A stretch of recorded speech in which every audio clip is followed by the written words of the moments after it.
Now, as these Europeans are going around claiming large tracts of land, as I have said, there were already people living there, and these were not semi-savage, and they were not even semi-nomadic anymore.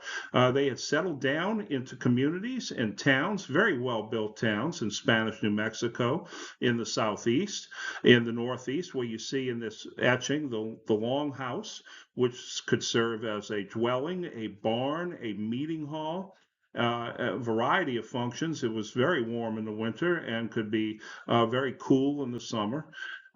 You are seeing that these people are not savage by a long shot. These are highly civilized and well organized people.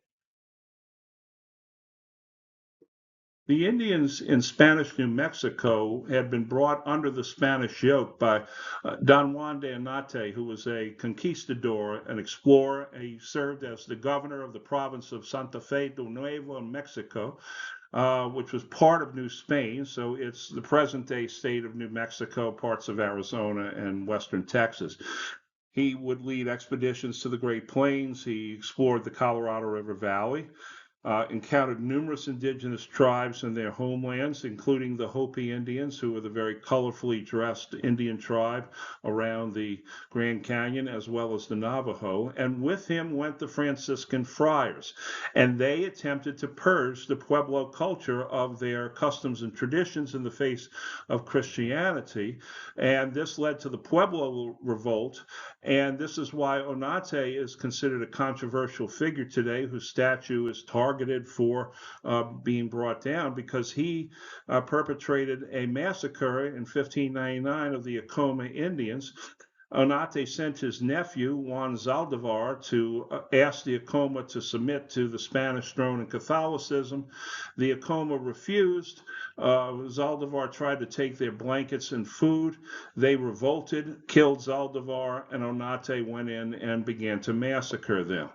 This arrogance of the Spanish really alienated the tribes and created long-lasting problems, especially the hyper social stratification that goes on even to this day in the Southwest.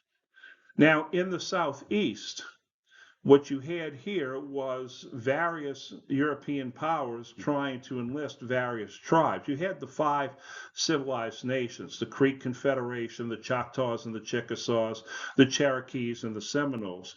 The Creeks and the Chickasaws tended to side with the British, where the Choctaws went with the French. The Cherokees depended on which army was marching through their town on that day.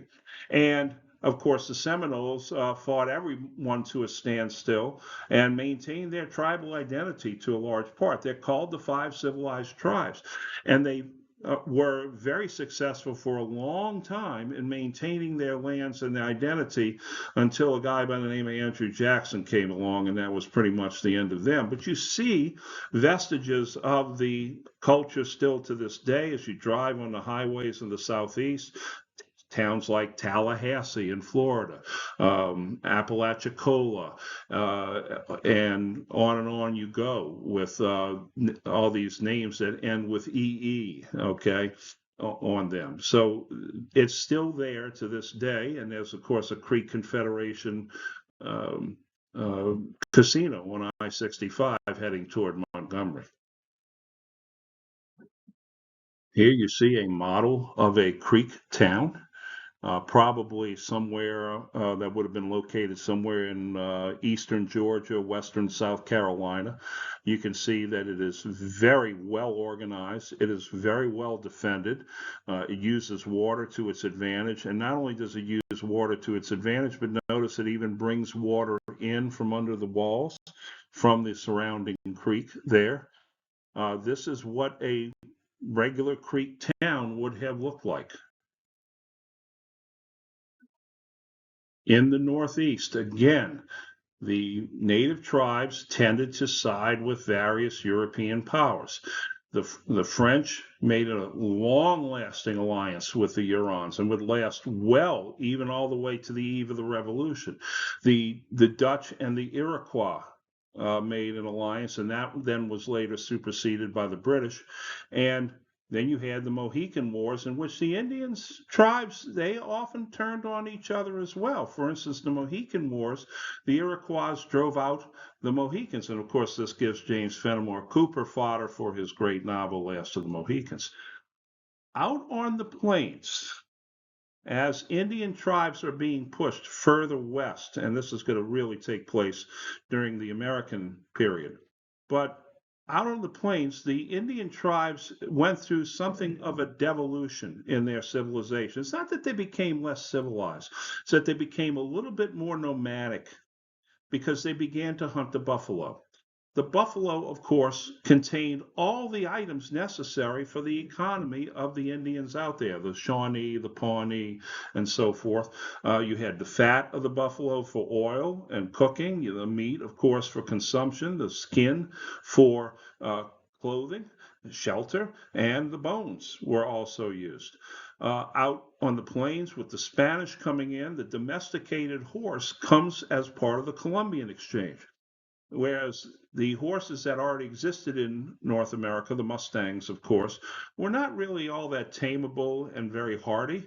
But the introduction of the draft horse by the Spanish and the other European powers allowed Northern Plains Indians like the Shoshone, the Caddo, the Lakota, and the Dakota to hunt the buffalo. On the Southern Plains, you had the Apache, the Comanche, the Kiowa, and various other tribes as well.